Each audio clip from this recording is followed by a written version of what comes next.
Hi, my name is Ahmed. I come from the glorious country of Iraq, and I'm a born Muslim. My problem is that I practiced Islam when I was... Brother, first we request questions from the non-Muslims. Once all the questions from non-Muslims are over, inshallah, we'll give you a chance. Yeah, but I'm telling you my problem only. Okay. But you said you're Ahmed and you're a born Muslim. I am born Muslim. But now are you a Muslim or not? I'm agnostic. Oh, so now you have left the religion of Islam. Yeah, I'm confused. Okay, fine. If you have left the religion of Islam, you can ask the question, brother. Okay.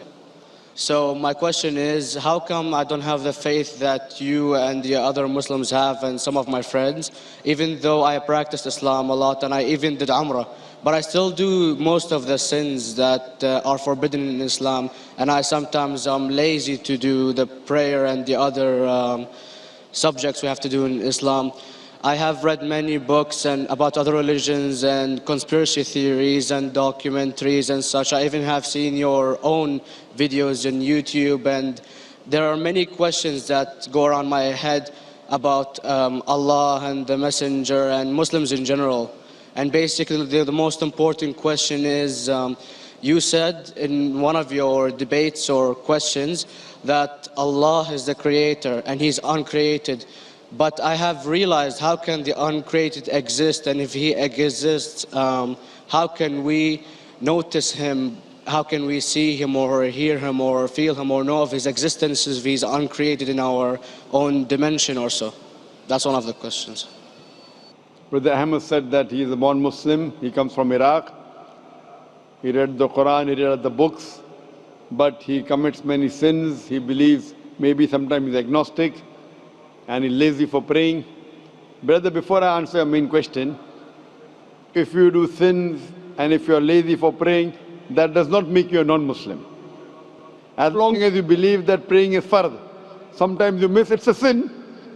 It's a major sin that you sometimes don't pray, but that doesn't make you a non-Muslim. If you say praying is not required, then you're doing kufr. But if sometimes you do sin, sometimes minor sin, sometimes major sin, it is haram, it's forbidden, but that does not throw you outside the fold of Islam. There are sometimes waswasa of the shaitan asking you, you're a Muslim, but this is wrong in Islam, this is wrong. And it does deviate the person's mind. At that time, maybe your iman may be low. But these things should not make you consider that you're non-Muslim. Regarding a question that I mentioned in my speech, and you're right, that Almighty God is the creator, but He Himself is uncreated. You asked the question, how can the uncreated, how can we see the uncreated, and how it's possible? Allah subhanahu wa ta'ala is Khaliq, is the creator. And by definition, He's uncreated. Because normally people say that when they try and prove in logic that everything has a creator, who created this table, the carpenter, from where he got, from the tree, who created the tree, so it goes back to Allah. So when many of the people try to convince an atheist, they try and say that everything has a creator, and then they get trapped when the atheist asks him who created Allah. So if you hear my tapes, I never go that way. I ask the atheist that how did you come to know about the universe? How did you come to know about the functioning of the stars, of the sun? And he says, and goes back, that the creator. So it's the vice versa. So if you know how to deal with logic, you don't trip over this problem with the atheist trap, the Muslims or the believers, by saying who created Allah. By definition, Allah is uncreated. And if you ask the question, who created Allah? If you have heard my tapes, I give the reply, that suppose a person comes and says that my brother John. Yeah, I know, I saw that, I heard that's funny, but I mean, how does he exist if he's uncreated? Not that is Allah. Yeah. That's the difference between you and Allah. How does he exist? Means he was existing. He doesn't have a beginning. You and I have a beginning, that's human being. So that is the difference between us and Allah. You can't say that Allah has to be like us. If Allah is like you and me, why should we worship Him? I see, but have you heard of the phenomenon, the Big Brother? used by various orders and political agendas to control the people and such by implementing it into multiple gods, and then later on it became a monotheistic religions all over the world to make it easier for Big the Brother, people sorry, to... I've never heard of the religion Big Brother. It's not a religion, it's like a theory, an idea, basically. What does it say? Yes? What does this idea say? What does it say? Is that when you have a big brother, it's easier for you to live life. When you have someone watching you the whole time, understanding you the whole time, protecting you the whole time, being with you the whole time, and you can talk to him, although he never talks to you back, maybe in your dreams, do it to your mind and such, it's easier for you to live. While a human who does not have a big brother and is not easily controlled into doing so and is having complete freedom is a danger for the major ruling powers and such. What does this say? I don't understand. Big brother may be the big brother may not be the... What does it have to do with Islam and God? What does it have to do? Because basically Allah is watching you the whole time. So you want to say that Allah is like a big brother? Indeed, you use him for your protection so you won't be scared. You know what I mean? See, this is the hypothesis. Hypothesis. If you have heard, how do I convince an atheist? If you have heard my answer, that you said that you're agnostic, you're atheist. Yeah. So first thing I do to an atheist is I congratulate him. What? I congratulate him. Have you heard my answer of atheist? Yeah, you congratulate them and stuff. But I haven't seen your debates with the atheist. I just saw your answers on some questions. Fine, so you haven't seen the answer of atheist? No, but I've seen your debate with David William Campbell. And David William Campbell is not an atheist. Yeah, yeah. Now when an atheist tells me he does not believe in God like your theory of Big Brother, yeah. And if you believe in that theory, I will ask you, first thing I do to the atheist, I congratulate him. You know why? Yeah, because they think and they don't follow what their parent does and such stuff like that. No. I congratulate him because he is not doing blind belief. The other people are doing blind belief. He is a Christian because father is a Christian. He is a Hindu because father is a Hindu. Most of the Muslims are Muslim because father is a Muslim. He is thinking. He says there is no God. He has said the first part of the Islamic Shahada, La ilaha. The reason I congratulate him is because he has said the first part of the Islamic Shahada, Islamic creed, La ilaha. The only thing I have to do is illallah, which I shall do inshallah. So if you have heard my answer, an atheist becomes an atheist because he believes in science, he believes in logic. Or I ask him that if an equipment is bought in front of him, which no one in the world has ever seen, and if the question is asked, that who will be the first person who will be able to tell you the mechanism of this new equipment? What is the answer? Of course, he's going to tell you the producer or the maker of this equipment. Creator, producer, maker. So when we ask him questions that how did this universe come into existence, he will talk about the Big Bang.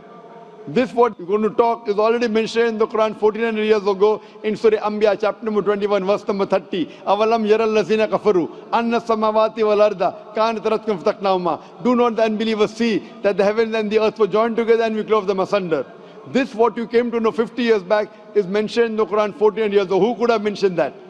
Well, in various civilizations in like 2000 or 5000 BC before Islam came or Christianity itself, there was various civilizations that are good in astronomy and they know more about our solar system than we do now, sadly. Brother, your knowledge of science is little, not in-depth. I do agree. There are certain things which were known as hypotheses. For example, we came to know, we were proved that the earth was spherical in 1577. I know that in 6th century BC, there were Pythagoras who believed that the earth was spherical. But the same Pythagoras who believed the earth was spherical also believed that the earth was the center of the universe, which is wrong. You show me one civilization which believes 100% what the Quran has mentioned. I challenge you. What you say, so do you mean to say there was a person who said, okay, this civilization, out of 100 things, these 2 things are right. Out of 100 things, these 5 things are right. Out of this 100, and picked and chose. Who can do that? No one besides the Creator.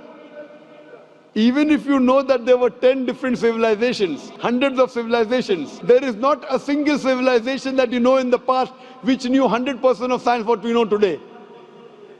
So where is your logic? Where is your theory? I do know that certain things were hypotheses, which were proved later on. but there is not a single civilization which knows everything what is mentioned in the Quran. So the answer goes back to the original question, who could have collected this in the Quran? Someone 1400 years back, could he do and say, okay, out of these 100 things, these 3 are right, out of these 100 things, these 2 are right, out of this are... It's not possible. Mathematically, it's not possible. Well, you never gave the idea of extraterrestrials or so. I mean, knowledge is power, and... Brother, I'm asking you a simple question. We are not come here to have a debate. Yeah. I'm asking you a question. Point out a single civilization. You're asking something else. Yeah, we are not here to discuss. You can come in the room and discuss.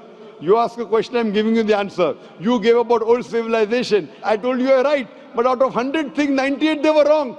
So I'm asking you, who could have mentioned this in the Quran? You're talking something else now. Yeah, well, I'm asking a simple question, 2 plus 2 equal how much? You are saying, I'm telling you 3 multiplied by 3 is how much? I'm asking a name, you're telling that where do you live? I'm asking a simple question, name me a single civilization which has everything what was mentioned in the Quran. Do you know of any or not? Yes or no? Well, not everything, of course. Even not 10%? Why? Babylon knows of most of the planets and such. Planet is not the only thing mentioned in the Quran. There are 1,000 things mentioned in the Quran. To say what 1,000 things are mentioned in the Quran, 10% would be equal to 100 things.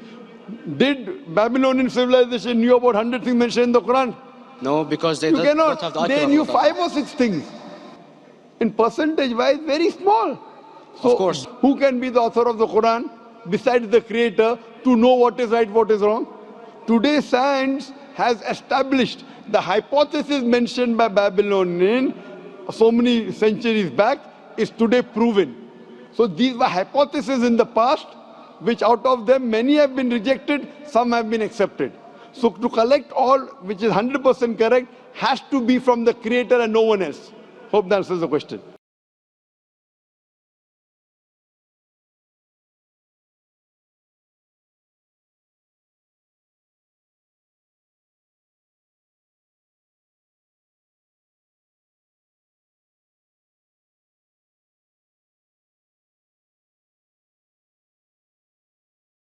إن أعجبك الفيديو فلا تبخل علينا بلايك أو مشاركة الفيديو مع أصدقائكم ثم الاشتراك في قناتنا ليصلك جديد الفيديوهات.